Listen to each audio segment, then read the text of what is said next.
سوال یہ ہے کہ زیر ناف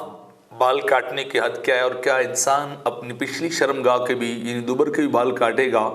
یا نہیں کاٹے گا؟ تو اس کا جواب یہ کہ انسان کے مثانے سے لے کر جہاں سے اس کی ابتدا ہوتی ہے، ناف کے نیچے سے لے کر اس کی رانوں کی جڑوں تک یعنی گھٹنوں کی طرف، وہ انسان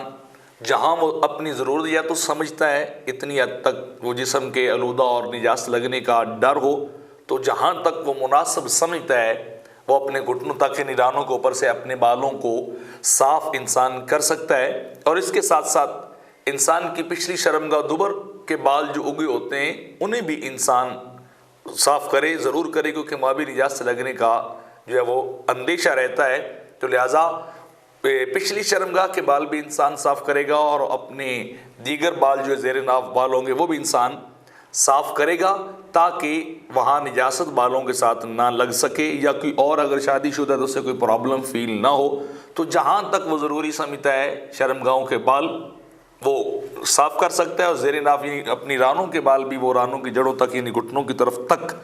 اس کو یہ اجازت ہے کہ وہ ان بالوں کو صاف کرے، تاکہ کسی قسم کی اسے دقت، دشواری اور گندگی اور نجاست لگنے کا اندیشہ باقی نہ رہے۔ ایسی اور مزید ویڈیوز حاصل کرنے کے لیے ہمارے چینل پرو مظفر فرید کو سبسکرائب کریں۔